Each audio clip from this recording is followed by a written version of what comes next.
Hello friend, मैं एक गुरु एक बार फिर से अपनी पाठशाला में आप सभी का स्वागत करता हूं। दोस्तों, हम एमपी पटवारी के सीरीज वाइज टॉपिक वाइज प्रश्नों को सॉल्व कर रहे थे। आज हम आपके लिए हिंदी का एक टॉपिक विलोम शब्द लेकर आए हैं। तो आज सबसे पहले हम देखते हैं कि विलोम शब्द आखिर होते क्या हैं, और फिर इनके प्रश्नों के माध्यम से हम इस टॉपिक को और अच्छे से क्लियर करेंगे, ताकि आपके एमपी पटवारी में 1 से 2 नंबर 100% श्योर हो जाएं। क्योंकि आप सभी जानते हैं कि 1 से 2 नंबर में ही रिजल्ट कितनों का रुक जाता है। ठीक है, तो आइए चलते हैं और आज के इस टॉपिक की शुरुआत करते हैं। दोस्तों, सबसे पहले जान लेते हैं कि आखिर विलोम शब्द होते क्या हैं। ठीक है, तो ऐसे शब्द जो किसी शब्द का उल्टा अर्थ दें, किसी शब्द का क्या करें, उल्टा अर्थ दें, उन्हें हम विलोम शब्द या विपरीत अर्थ वाले शब्द कहते हैं। जैसा कि उदाहरण में आप देखोगे तो एक शब्द हुआ हार। हार का उल्टा क्या हो जाएगा? जीत। आय का उल्टा हो जाएगा व्यय, यानी जो आपकी आमदनी है उसका उल्टा क्या हो गया? खर्चा। ठीक है, आजादी का हो गया गुलामी, नवीन का हो गया प्राचीन। ठीक है, तो इस तरह से जो ऐसे शब्द हैं जो उस शब्द का अर्थ उल्टा कर देते हैं, विपरीत कर देते हैं, उन शब्दों को हम विलोम शब्द या विपरीत अर्थ बताने वाले शब्द कहते हैं। दोस्तों, ये जो होते हैं ये 3 प्रकार के होते हैं। कितने प्रकार के होते हैं? 3 प्रकार के होते हैं। तो हम देख लेते हैं कि वो 3 प्रकार कौन कौन से हैं।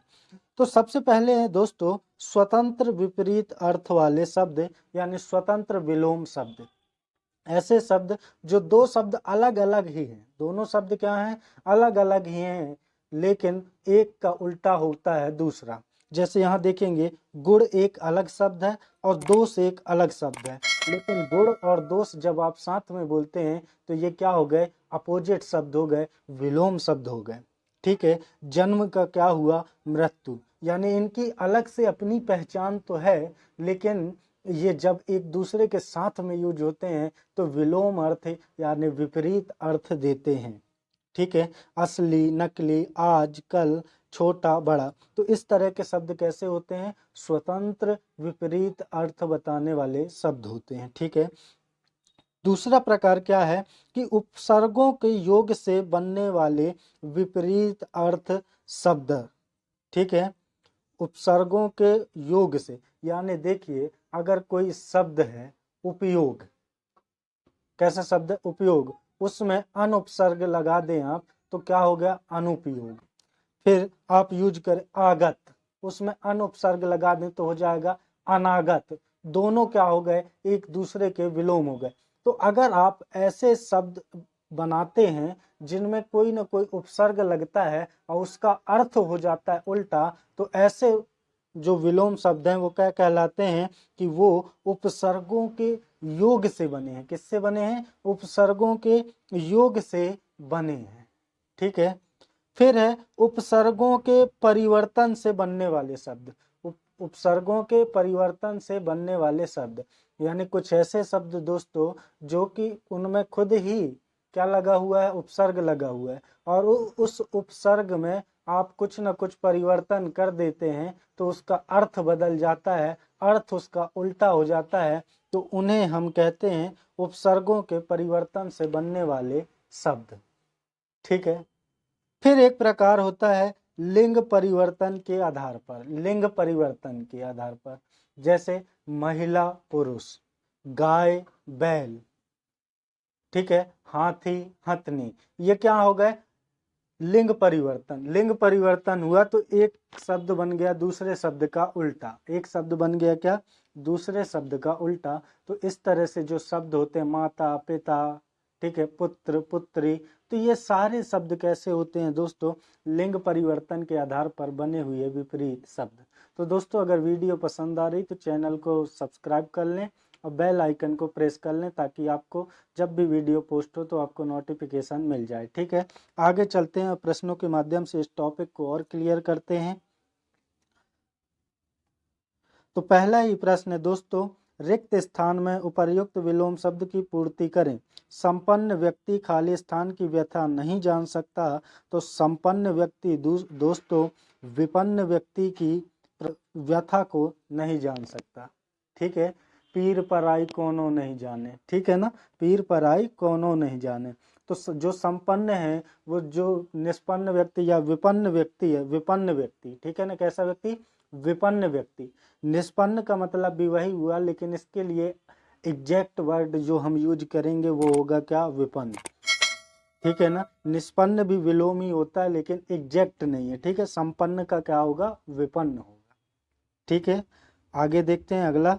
तो दोस्तों अगला प्रश्न है कि ज्येष्ठ का विलोम शब्द है। ऑप्शन है भूत, अजग, कनिष्ठ, पूर्व। तो दोस्तों इसका राइट आंसर आप सभी को पता है क्या होगा, सी ऑप्शन, कनिष्ठ। ज्येष्ठ का क्या होगा, कनिष्ठ, ठीक है, ज्येष्ठ का होगा कनिष्ठ। अगला प्रश्न देखते हैं आप।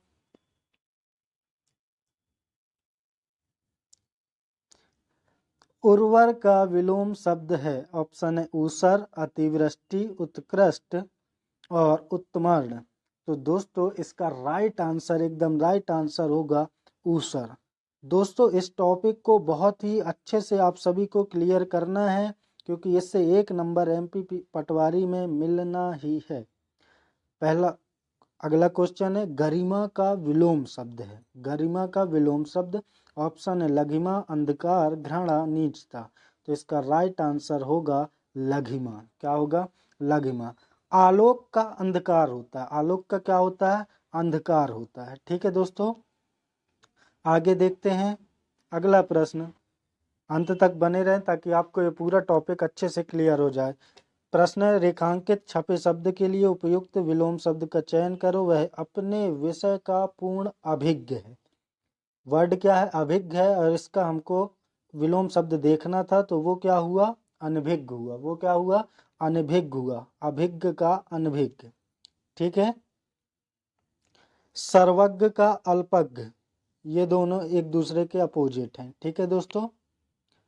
आगे देखते हैं अगला प्रश्न। आलोक का विलोम शब्द होगा। तो दोस्तों अभी सेकेंड लास्ट क्वेश्चन में हमने डिसाइड किया था, आप जल्दी से इसका आंसर दीजिए कि क्या होगा आलोक का, ठीक है। ऑप्शन डी इसका करेक्ट होगा। हमने पीछे भी डिसाइड किया है, आलोक का क्या होगा, अंधकार होगा। आलोक का क्या, अंधकार होगा। अगला प्रश्न देखते हैं।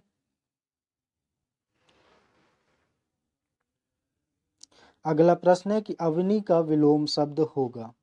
तो दोस्तों अवनी यानी धरती होता है, तो अवनी का विलोम शब्द होगा अंबर। अवनी का क्या विलोम शब्द होगा, अंबर। दोस्तों आसमान भी विलोम होगा, आकाश भी विलोम होगा और गगन भी विलोम होगा, लेकिन एग्जैक्ट अच्छा वर्ड अगर आप देखें तो अवनी का क्या होगा, अंबर होगा, ठीक है। अवनी का क्या होगा, अंबर होगा। आप सुनते होंगे अवनी अंबर, अवनी अंबर, ठीक। अगला प्रश्न है, फास्ट प्रैक्टिस करना, इसलिए मैं जल्दी जल्दी आगे बढ़ रहा हूँ पूरा टॉपिक लेके, आपको और भी बहुत कुछ पढ़ना रहता है। तो अगला प्रश्न है, नीरस का विलोम शब्द है। तो नीरस का विलोम शब्द होगा दोस्तों ऑप्शन ए, ऑप्शन ए सरस। नीरस का विलोम क्या होगा, सरस, ठीक है। आगे चलते हैं, अगला देखते हैं। अगला प्रश्न है कि चिरंजन का विलोम शब्द है। ऑप्शन है अलौकिक, नश्वर, लौकिक या नैसर्गिक। तो दोस्तों इसका करेक्ट आंसर होगा नश्वर, यानी ऑप्शन बी। चिरंजन का विलोम शब्द होगा क्या, नश्वर। आगे देखते हैं अगला प्रश्न। आकर्षण का विलोम शब्द है। आकर्षण का विलोम शब्द, ऑप्शन आपके आकृष्ट, पराकर्षण, अनाकर्षण और विकर्षण। तो इसका राइट आंसर होगा विकर्षण। आकर्षण का क्या होगा, विकर्षण, ठीक है। आगे देखते हैं अगला प्रश्न।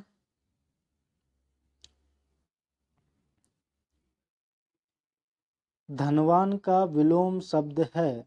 ऑप्शन है धनाढ्य, किंकर, अकिंचन या कंचन।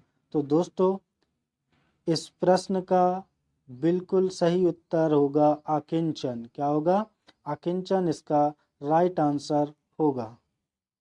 अगला प्रश्न देखते हैं। शोषक का विलोम शब्द है। ऑप्शन है शोषित, पोषक, पोषक, पोषित। तो दोस्तों शोषक का विलोम शब्द होगा पोषक। क्या होगा, पोषक, ठीक है ना। शोषण करने वाले का उल्टा क्या होगा, पोषण करने वाला यानी पोषक। ठीक है, आगे देखते हैं अगला प्रश्न। अगला प्रश्न है कि अनुराग का विलोम शब्द है। ऑप्शन है अराग, वैराग्य, वितराग या वैराग। तो दोस्तों इसका करेक्ट आंसर होगा विराग। अनुराग का विलोम शब्द क्या होगा, विराग होगा। ठीक है ना, गलती से वैराग्य मत क्लिक करना, इसका एग्जैक्ट आंसर ही है विराग। ठीक है, विलोम। अगला प्रश्न है, तो अगला प्रश्न है कि परोक्ष का विलोम शब्द है। ध्यान से पढ़िएगा, MP पटवारी की एक पोस्ट लेकर ही आना है। तो ऑप्शन है द्रष्टव्य, अपरोक्ष, प्रत्यक्ष या स्थूल। तो दोस्तों इसका राइट आंसर होगा प्रत्यक्ष। परोक्ष का मतलब होता अप्रत्यक्ष, जो दिखाई ना दे, अप्रत्यक्ष। ठीक है, क्या होता है अप्रत्यक्ष, तो उसका उल्टा होगा प्रत्यक्ष। दोस्तों आज का टॉपिक यहीं खत्म होता है, मिलते हैं अगली क्लास में अगले टॉपिक के साथ। तब तक के लिए शुक्रिया, धन्यवाद। चैनल को लाइक जरूर कर लें।